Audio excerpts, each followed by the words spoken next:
Hello, everyone. New Amsterdam Radio, the podcast for creators, where we go to see the how and the why. Once again, it's Local Boys hanging out downtown in the mayor's office with a man that people think we known each other for like a year. It's not true. We're almost like hitting a decade. This guy is a wrestling commentator. This guy's an improv star, and he is a host and pundit and digital content creator. Give it up for the man. I guess now I can call Josh Tariff. Josh, how you doing, man? Flobo, my man, this is true. We are a decade plus in of putting up with each other, Yeah. and no, it's thank you for having me on the show. I always love getting to chat and hang out with you, and Oh. just excited to be here, excited to hang out in New Amsterdam. I've heard there are a lot of things that are illegal in other places in the world that are legal in New Amsterdam.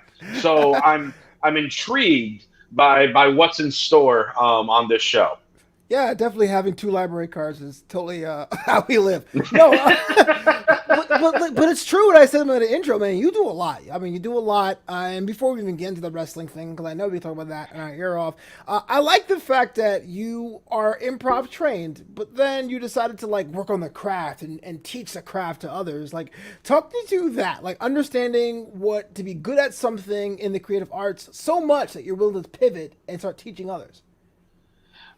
Well, it's interesting because I did not start teaching others about improv until I started teaching classes for wrestling students in promo and character work, where Oh, then that's where it really clicked in me, showing how wrestling and improv are so much more similar than so many people realize. okay. Because, a wrestling match you can just throwing random names out there. You could have Daniel Bryan in the ring against whoever you consider to be the worst wrestler on the roster, and it's going to turn out to be a much better match than you expected because you have such low expectations for that other guy and such high expectations for Daniel Bryan, and he's able to carry up to a certain level with that other person. Right. In improv, it's it can be very similar to that. You have two people on stage that have to work together, that have to support each other, that have to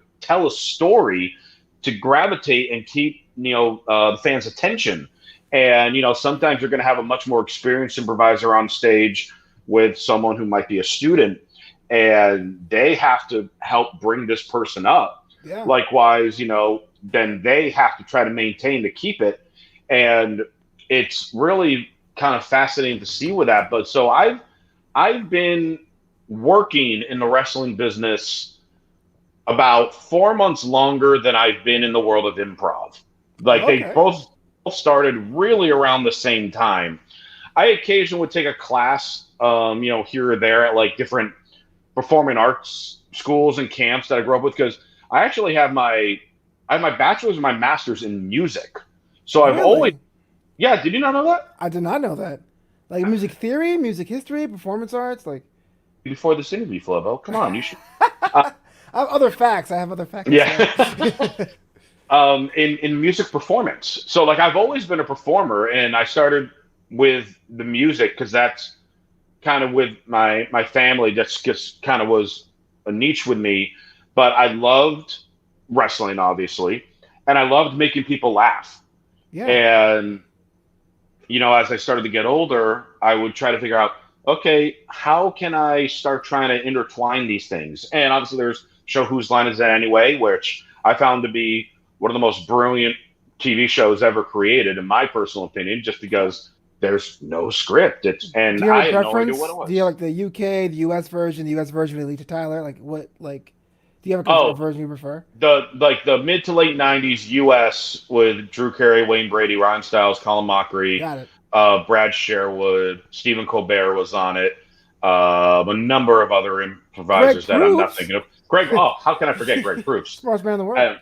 And, I mean, I still, time to time, my YouTube, like in my recommended area, always has different clips of Who's on His Way because I'll always watch it Yeah. because it captivated me so much then. So I learned a little bit of short form improv then, but then as I got older, discovered there's this whole other type of improv called long form improv, Hmm. where the short form, like Whose Line, you get a suggestion, go for a couple minutes, play a game. That's the scene, over, you move on. Long form, you get a suggestion and you just go Yeah. for, 20, 30, 45. My personal longest was WrestleMania in San Jose. I did a wrestling themed improv show for 2 hours Woo. off one suggestion. Yikes. Dolph Ziggler was exhausted because he was in that show too. Oh, okay. Yeah. You went to an Iron Man match of improv with Dolph Ziggler. I did an Iron Man with Dolph, and maybe we'll call it a draw.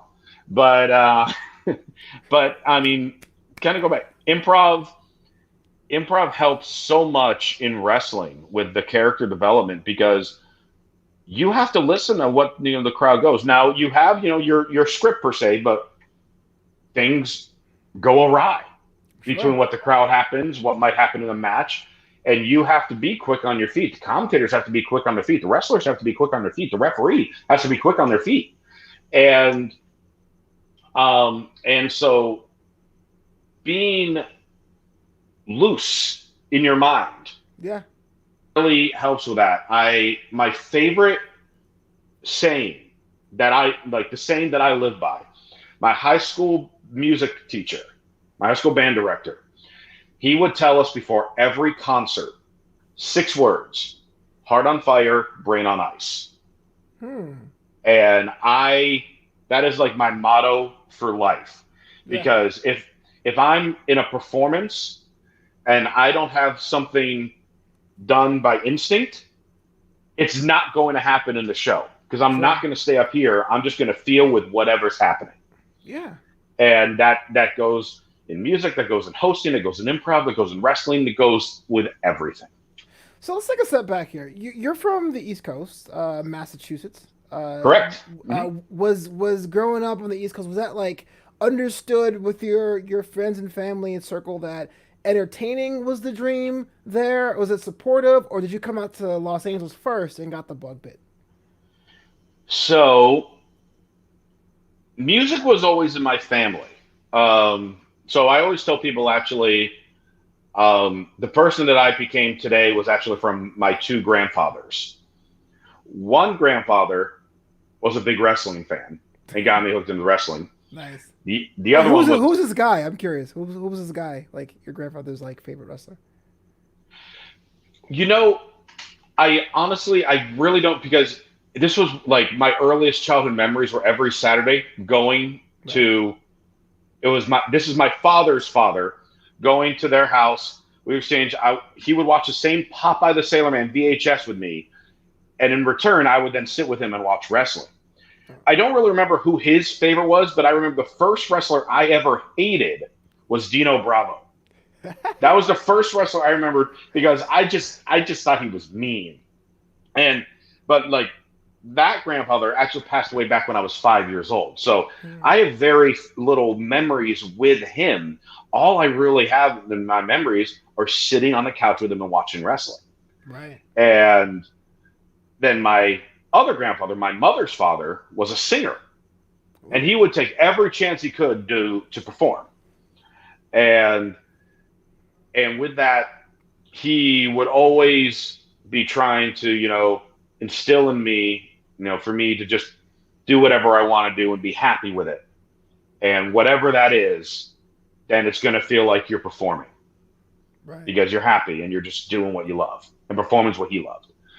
And so music kind of ran in our family, and I'm the second of 4 kids. All of us played piano when we were kids. That was just a requirement. Yeah, as the gateway instrument, right? The gateway instrument. We were all required to play piano. My 2 sisters stuck with it. My brother eventually actually switched to saxophone, and I switched to percussion. And the reason I switched to percussion was I had my 2 best friends growing up. All of a sudden, we're in 5th grade band, but there's no piano player in the band. So I can't go and I can't be in band class with them. One of them is playing saxophone. The other's playing percussion. Like, well, I can already read music, and I would just need to buy some drumsticks. Mom, can I start playing drums? And it was solely just so I can hang out with my friends more. Yeah. And all of a sudden, like, the teachers were just like, Josh, you're pretty good at drums. Like you're Awesome. good. And it just kind of grew from there. And all of a sudden, I was being asked to audition for like different big groups out of Massachusetts, like Western Massachusetts district bands and orchestras, the entire state. I performed at Carnegie Hall multiple times. Now you're making me sound like I'm bragging on this show, but what the hell? It's all about, man. Why not? Yeah, what? Why not? And all of a sudden, I'm. It was weird because I was being scouted by colleges like I was an athlete Okay. for music. Yeah. Like I asked them because I was not the best student at all. I studied, I worked hard, I wasn't a I slacker by showed any up. means. I studied my butt off. I worked really hard. Academically, I am you don't want me on your academic Jeopardy team, let's just say. Fair enough. And I remember asking one of the like people that gave me a tour of one of the schools I looked at. I asked them, I said, like, well, how, what are the GPA and the grade requirements?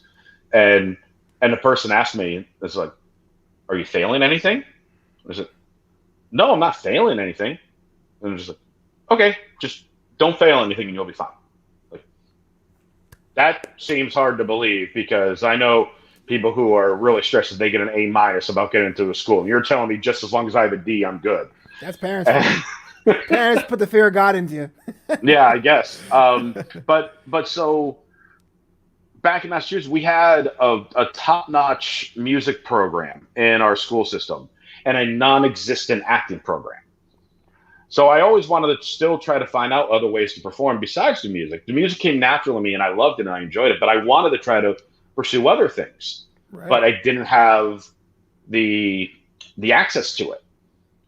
I go to college. I end up going to the University of Akron. That's where I ended up choosing to go to school, aka LeBron Town. Yeah, I was gonna say.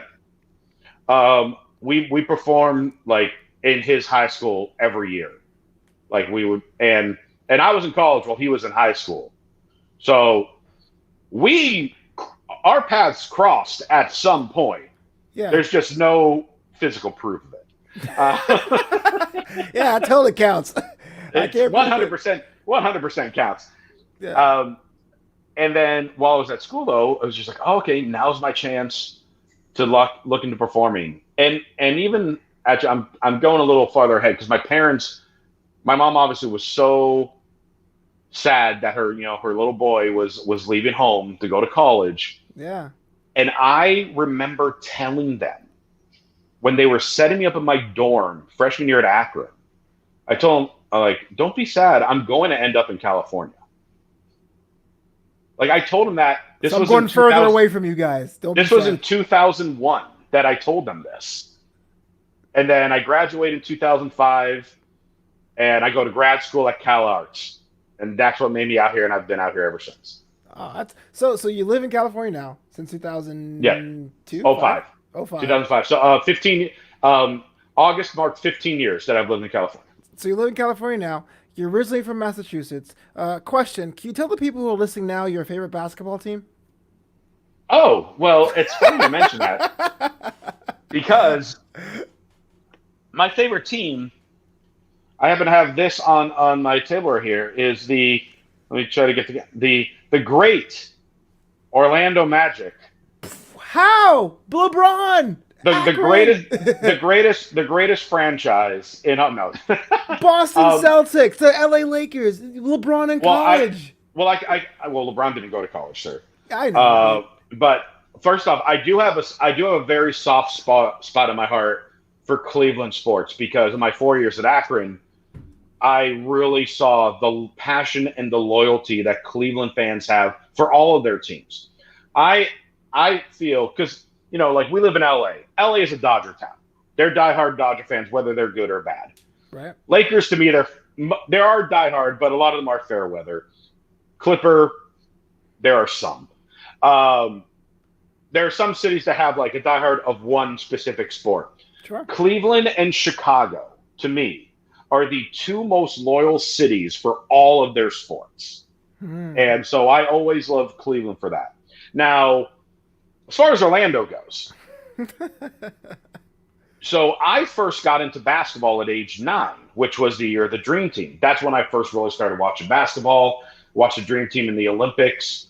I've heard of most of the guys. Like I've heard of Jordan, I heard of Bird at that point, but now I'm actually watching them play.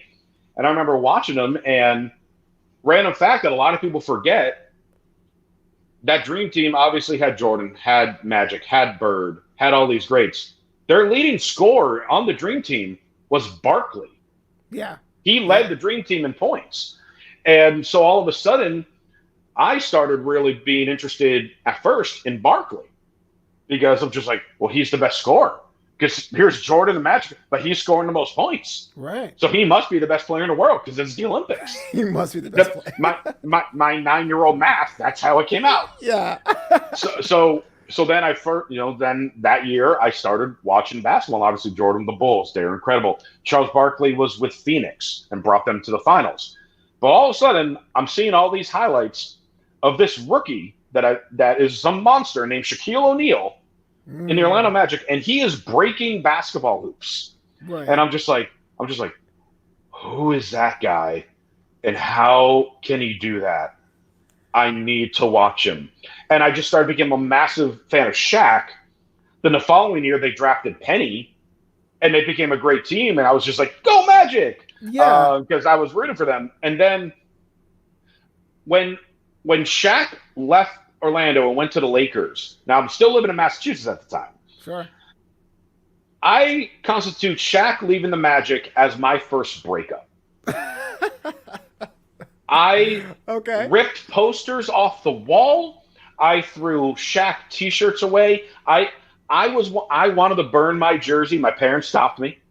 I was so heartbroken that Shaq left to go to the enemy. Of course, not understanding how basketball works. And I had to make a pivotal decision. And so at this point, I'm 14. Do I follow my favorite player, or do I stay with my team? And I am proud after all these years to say I stuck with my team. We have had some terrible seasons. Pretty bad. Living out here in Los Angeles in 2009 when the Lakers beat the Magic in the finals, that did not go well. Oh, yeah. That was a pretty handed defeat, man. Oh, we got destroyed. Yeah. And I'm in LA. So naturally, all my friends let me know about it.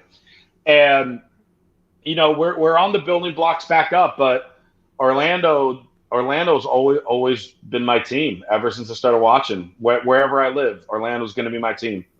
Loyalty. It's so weird. I mean, don't get me wrong. Look, I like the Houston Texans, and I'm from New York. I get that. But I'm like, the Orlando Magic have been almost they're an expansion team, but they've been around for so long. I've never seen a real fan of Orlando outside of Orlando. It just blows my mind. There really isn't many. I know a couple who live in Orlando, and I know one guy who actually does a podcast about the Orlando Magic, who I actually met earlier this year, pre-COVID. We actually, became friends on Twitter, and he happened to be in town when we both went to a Magic Clippers game and met up. So shout out to Stephen Cameron. That's it. He lives up in, I want to say Sacramento area now, and he's a diehard Orlando Magic fan as well. Cameron Magruder, really popular Twitter guy who makes lots of comedy videos regarding different reactions of sports fans and different teams. Diehard Orlando Magic fan. Wow. And me. And then there are some people in Orlando that also root for them instead of the Heat. Some people. So I'm blown away by that. I like telling that story because it's kind of cool that you have loyalty for something that doesn't deserve it some seasons. But hey, it's cool. I'm a Mets fan. I get it. I totally get it. I totally get it. So let's talk about your wrestling career, because you had some tenure in there, and whatever or not you are, Christian Rosenberg or Jeff Peanut Butter or D Evil. You ran the gamut of the different kinds of characters you performed in there. Now, you mentioned before the similarity between improv and professional wrestling, which is great. But the question I have for you is about longevity. How do you keep yourself fresh as a performer doing the biz for so long? Have you not washed out or become jaded or be like, I'm done with this. This is not my thing anymore? That is a fantastic question, because about 6 months ago, I was having that exact feel, like pre-pandemic. So right around the beginning of the year, I was having those same thoughts Yeah. because end of this month, so end of September, again marks 15 years, that I've been in the wrestling business, and they haven't kicked me out yet, which just blows my mind. The giant glass door. Get out. I've been waiting for someone to throw me out of it, but so it's funny because I started just being Josh Tariff, not really knowing what type of gimmick I was going to be. I was thrown on a show as color commentator, just Josh Tariff, be a smartass. I'm good at that. Sure, fine. I then get to another show. I won't drag into all like the stories with it, but long story short, Chris Kloss from XPW and oh my God, it's escaping me now. The Wrestling Society X fame from MTV, that cult classic. He was the play-by-play. I was the color commentator for this particular promotion, and he wanted to give me a name. And apparently, based on how I dressed, I reminded him of Chris Rose, the baseball analyst. Oh. So from that, he gave me the name Christian Rosenberg. Right. And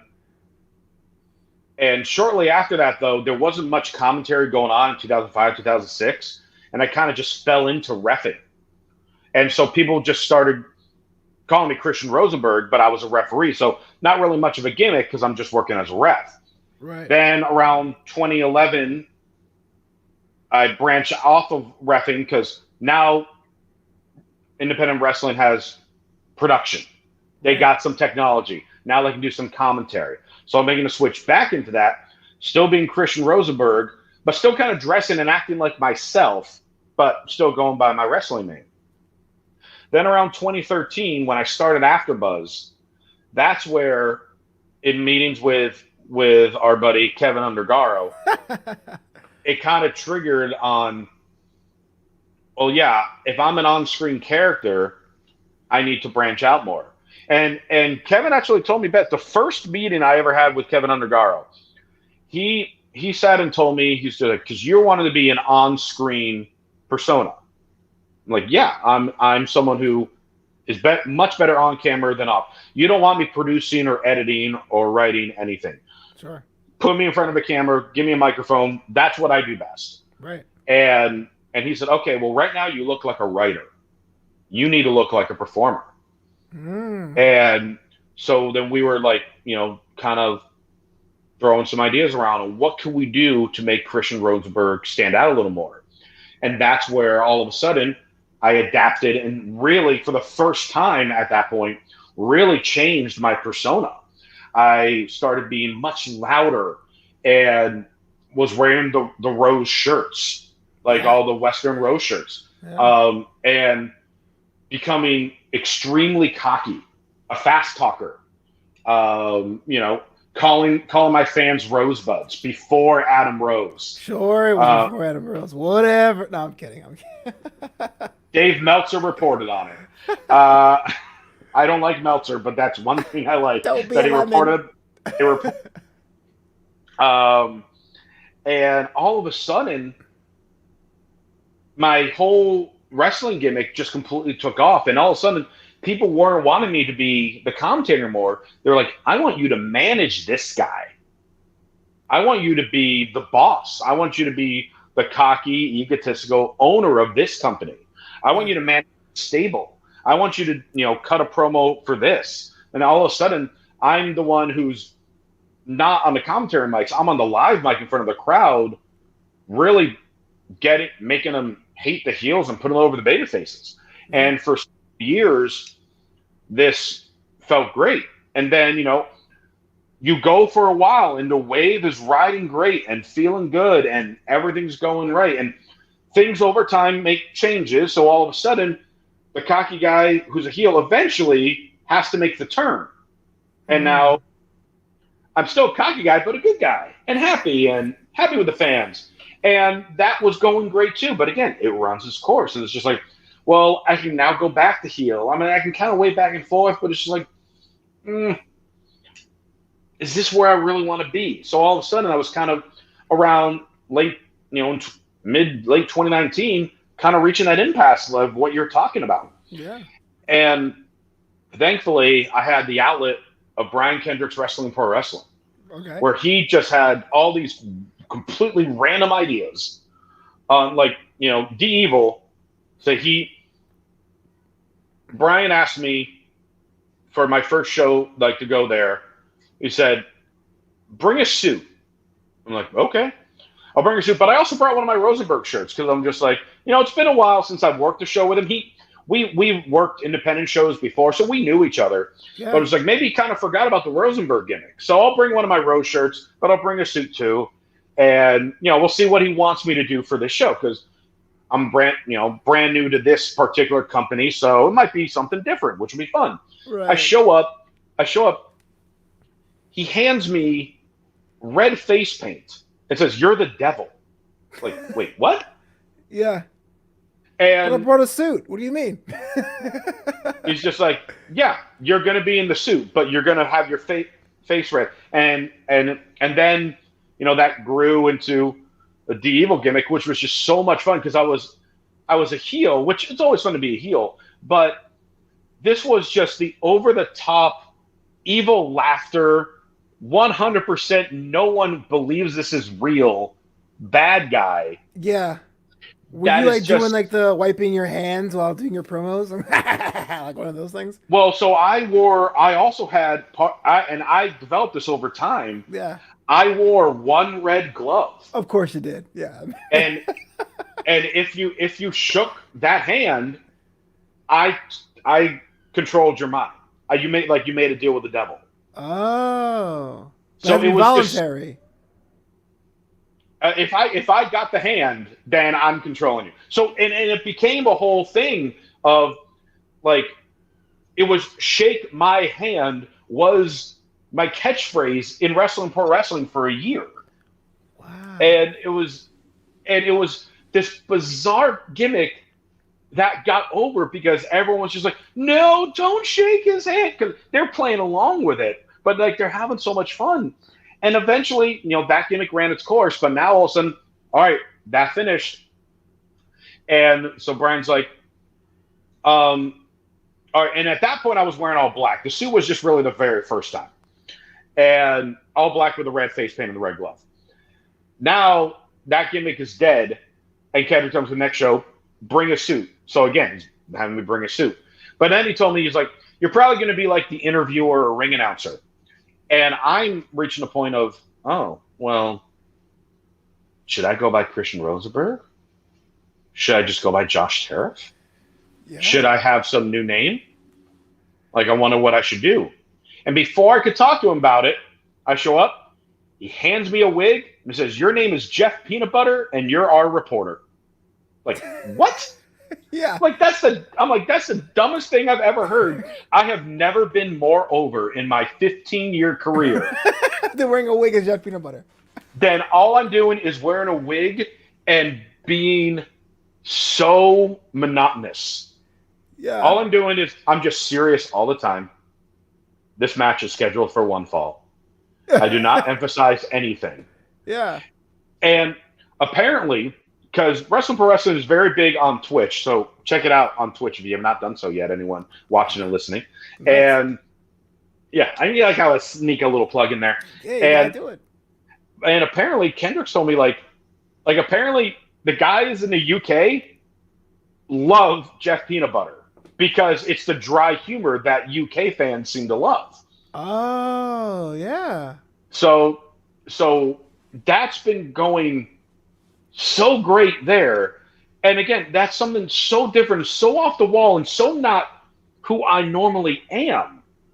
But it's adapting and learning and taking all these experiences on things of serious, things of funny, things are over the top, things, whatever it is, and just merging different things. So then whenever that next gimmick comes, I already know, oh, so this is like a hint of this with part of that and a lot of this.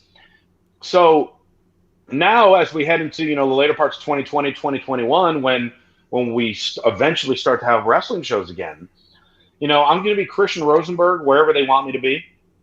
I'm obviously going to keep being Jeff Peanut Butter Wrestling Pro Wrestling. But I really feel like it's time for me to really make the unique, realistic jump and start trying to do things possibly as Josh Tariff. But, you know, I'm never going to compare myself to, you know, like one of the great, like if I was saying, oh, I'm going to be like Paul Heyman. No one's going to be like Paul Heyman. Right, There's right. never going to be another Paul Heyman. Yeah. But if I'm going out there and just trying to be matter of fact, you're going to hate me because I'm myself and I'm right. Yeah. That's kind of the trend that I'm looking to possibly go. And doing them simultaneously, or just making the decision we're doing the tariff thing now? Well, it also varies on the wrestling promotion because Alpha Omega Wrestling is one I've worked at for many years. I'm Christian Rosenberg there. I'm going to be staying Christian Rosenberg there until that company's no more. Right. And you know, there are other places they may want me to be Rosenberg. They may say you have a different idea, or they may give me an idea. They may pull a Brian Kendrick and make me some wacky thing that gets me more over than I've ever been because Brian Kendrick's a mad genius. Yeah. It kind of seems that way because I think I've stumbled across Wrestling Pro Wrestling on YouTube a couple times, and there was a belt. Yeah, stumbled. Yeah, because every time there's a show, I end up working that night. It's like, oh, it's Thursday. Really? I just moved my things to Saturday. You know. But there's like a championship belt made out of cereal. There's a cereal guy. There's like Cereal Man. Cereal Man. So there's like Devastator 2.0. You got Cereal Man. You got Devastator 2.0. That's right. You have Chow Mein Charlie, which is literally a giant thing of Chinese takeout. You have Sam Squatch, who is essentially Bigfoot. You have like real wrestlers, and then you have these like mutants, and we all come together in this magical place of wrestling, pro wrestling. It is so much fun because it's hilarious comedy wrestling, but at the same time, there are some incredibly talented matches that happen in the midst of everything that you're just like, oh wait, this is an incredible match. And now we have a guy who's walking on his knees being the great Branzino, a wizard, putting this spell on Nessie Jr., you know, like the Loch Ness Monster's daughter or whatever. and now there's that match. And then we have the Dark Sheik and Gregory Sharp putting on an absolute clinic. So it's just an incredible fun time. Apparently, well, and this is all, you know, thanks to Kendrick, a lot of wrestlers and a lot of like people, you know, in rock bands and things like that, they love it because it's such a weird alternative. A bunch of WWE wrestlers love it. Freddie Prinze comes to our show all the time. One of the guys in the band Tool comes to our show all the time. I don't really follow that music, so I can't give the name. I'm sorry, I don't know exactly who it is. But it's this crazy, you know, like cult following thing. And it's just so much fun to have a small role in it. I've never had more fun at a wrestling show in all my years than I've had a wrestling pro wrestling because it's just so different. And in the locker room, everyone knows we all just have these like little roles, and we're, you know, and sometimes, and there are some guys that play several roles. They're constantly changing from costume to costume. There are some guys that all of a sudden wrestle 4 matches in the night. Wow. Because they're in all these different characters, and I'm just standing there just doing the ring introductions with no emotion. Right. And I'm the one selling the T-shirts, which makes no sense. We love Jeff. Jeff Peanut Butter, man. Jeff Peanut Butter's over. So let me ask you this, man. With so many different like angles and approaches, your music background in wrestling and improv, like, is it unfair to ask this question? Do you have a dream job? Or is it just kind of like just floating through and acquiring aptitudes? Like, what is the goal for the Josh Tariff brand? No, it's not a bad question at all, because that's a question that I know my parents have asked me since I was a kid. Many people have asked me that question, and really, my answer does not please them. Go on.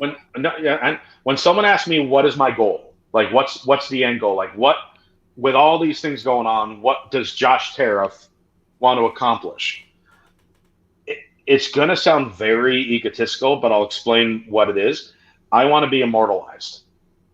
And what I mean by that is I'm never going to be, and I know this, I'm not going to be the greatest ever at blank.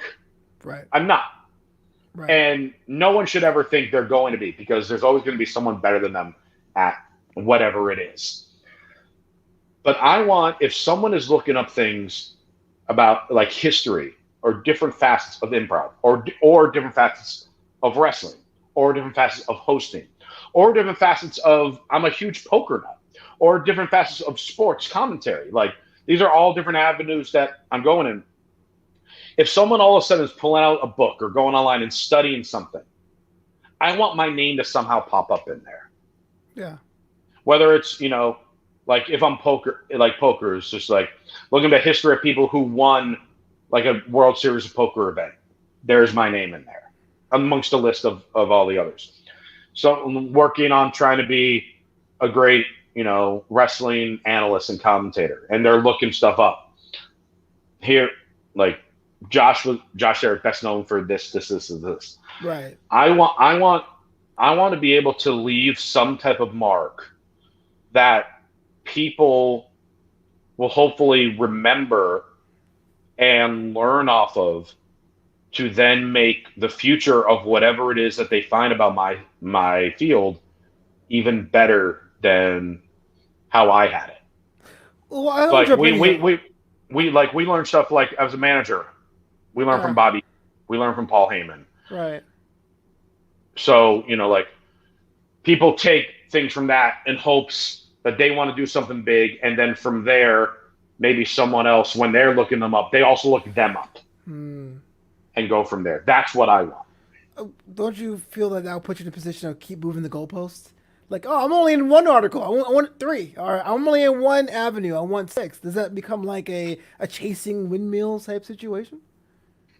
It can, and it does at times.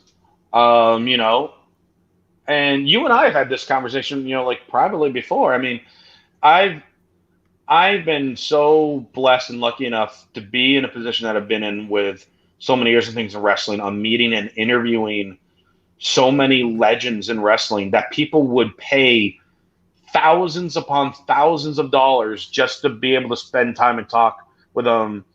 And I'm just hanging out with them with a microphone, doing a job. Yeah. And there are so many people that idolize that, but there are times where like, well, yeah, but I'm not being recognized for it. And you're right.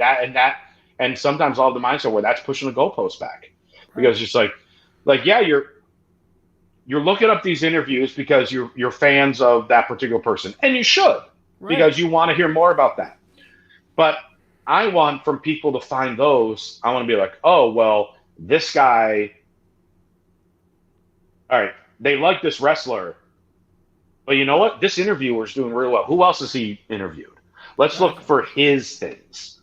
And then they'll find other people that they might like from that and branch and expand from there. So, I mean, it's tough. Is it never ending? To an extent, it is. But that's also, like, the thrill is in the chase, right? It's all about the journey. Most times it is. And one day, whenever it's all done, I'll be able to look back on it and say, like, okay, well, at this point, did I make the mark? Maybe I do, maybe I don't. But look at everything that I've done. And already I can go back and look at everything I've done. And I mean, I'm starting to kind of get ready to be, I'm getting closer to that midlife crisis point in my life where I'm already there, man. It's awesome. Yeah. Come in, the water's fine. Oh, you're 27 also? Yeah, that's what it is. Yeah. and it's just one of those things of where, well, let's see, where it keeps taking me, because I'm not ready to leave and hang on my hat anytime soon. I mean, I'm 15 years in. I feel I got at least another 15 to go. Yeah. And will it have me end up one day being signed with WWE or AEW? Maybe, maybe not. Will it have me host my own successful radio show? Maybe it will, maybe it won't. Will I win multiple World Series of poker bracelets? Maybe I will, maybe I won't. Will the Orlando Magic have me be the voice of their team? Yes. Yeah, No. yeah, that's happening, bro. Yeah, That's 100%. no one else wants the job. I don't know why. Wow. This was going so well. We're done here. Threw that But I mean, we'll see. It's one of those kind of wait and see, just kind of, keep having a goal, because you should never say you hit your goal because if you say, "Oh, I achieved it," well, then what is there to do? Right. Keep striving. You always want to stay hungry, right? Mm-hmm. You know that you hustle more than most people I know. I try. Dude, you have like 18 shows a week. It's not 18. It's a couple. It's a baker's dozen. Fine. But it's not about me. But so you want to stay hungry. Fred Rosser says it all the time. Always stay ready. Stay hungry, and you got to do that. And one day, you'll look at the dinner table and you'll look at all the things that you've eaten, all the things that you've accomplished, and be like, you know what, that was a damn good meal. Yeah, and that is absolutely true. I want to talk to you about your offerings. I know we were both at AfterBuzz TV, and they went on hiatus, quote unquote, in July. Whatever you think how final it is, it's up to you. Everyone has their own opinion about that. Mm-hmm. But I am kind of impressed about how you decided to jump in feet first, head first, side first, cannonball into creating your own platform, your own brand. Josh Talks, flagship program, sitting down with actual people in the wrestling industry. How does that, walk me through that from your perspective? Starting a YouTube channel, starting with a nice high concept idea like Josh Talks, an interview program, and how you're building from there.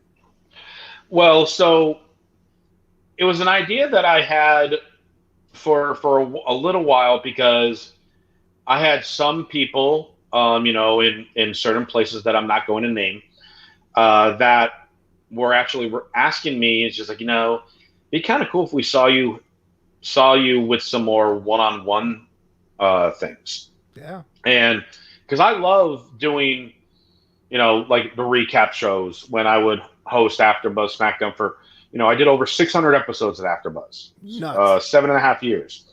I've done by far more wrestling shows than anyone else there. Yes, you have. It is kind of insane.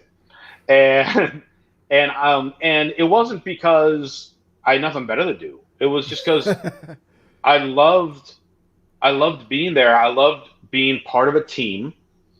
And most of the time leading that team. But, us just having fun and making fun of each other, but really still being serious and breaking down things when needed and make the pivotal points when necessary. But some people wanted to see, okay, well, how do you do on your own? And it's just like, well, I know I can do things on my own. It's just a matter of the type of setup. So then it was one of those things of, okay, well, what can I do that I can try to have some type of setup? And came up with the idea was, well, honestly, I know lots of people in the wrestling business from all my years working in it. I can see if I can get some to do some interviews and, and see what comes out of it. And I was originally trying to do it at AfterBuzz, so I had the professional studio set up. Right. But I won't get into many of the details with it, but it was a situation where they pretty much were deciding to not let me do the show there because they would not film something that was not their project. Right. And I'm like, it's their facilities. I can't tell them what to do. And so it is what it is. So then I started trying to look for other avenues on where I can find like a professional looking space and try to record things. And I was thinking of trying to do it when people came into town. Then COVID happened and we're all just sitting at home. It's just like, well, I got to get something done for these people. Right. But I have no access to anything. And I'm just like, I think I know how Skype works. And mind you, this was before I knew how Zoom worked, because I just really learned that over these last several months. as well as this, StreamYard that you're on. It's Yeah. like all that. I am so bad with technology. Trial by fire, man. I'm still trying to decide who's gonna round out my MySpace top 8. But and I'm done. Oh wait, where is it? Where'd it go? it didn't save. Back. All right, Tom's back to number 1.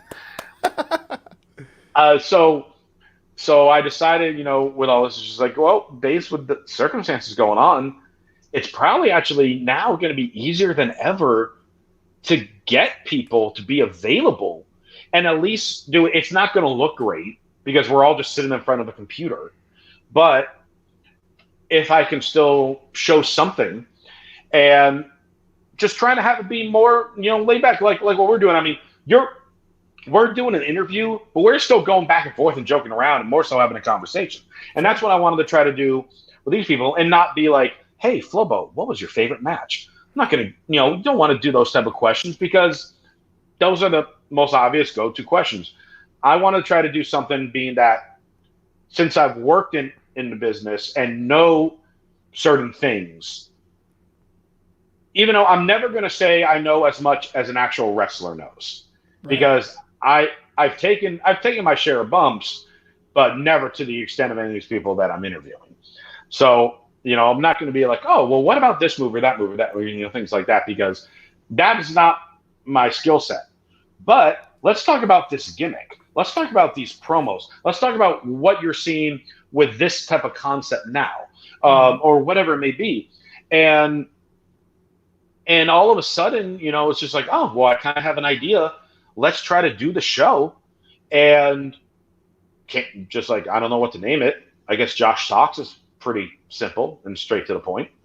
And, I've done a bunch of interviews, most of which I'm very proud of. I thought a lot of them, came out really, really well.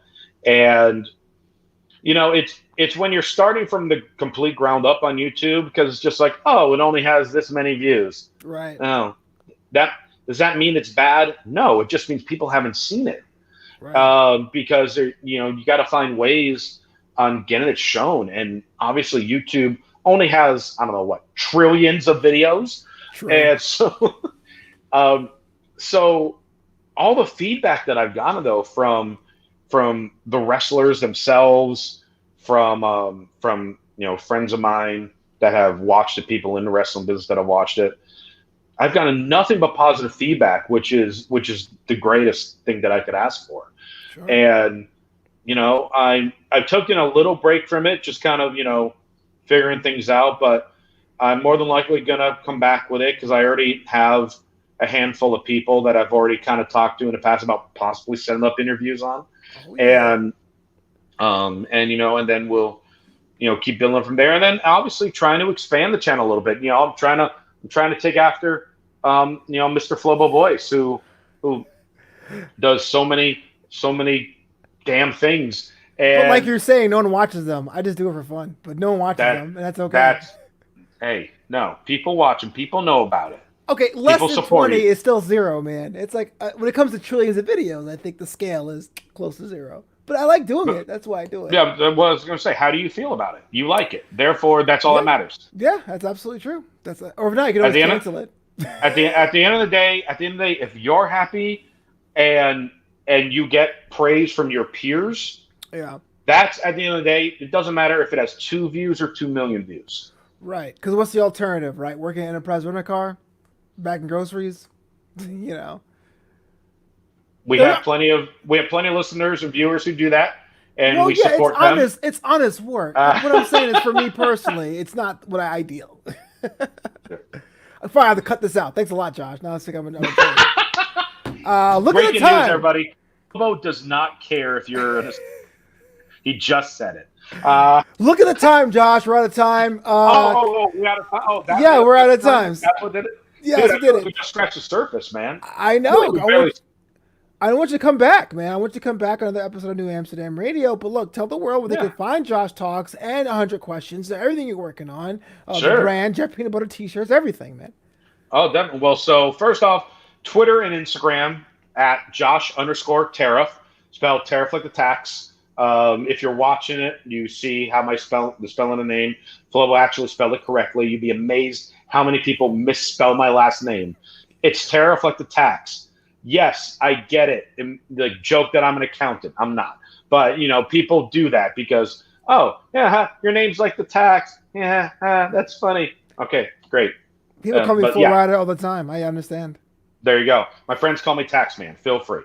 But so Josh_Tariff, Twitter and Instagram, YouTube.com/Josh Tariff. That's where you'll see the Josh Talks episodes. I've had episodes with, just naming off a few people, Al Snow, TJP, Aaron Stevens, formerly known as Damian Sandow, and Ricardo Rodriguez, and yes, Idle Stevens as well, Ricardo Rodriguez. I've had some with some big anchors as far as in Southern California, such as Dave Marquez and Joey Chaos.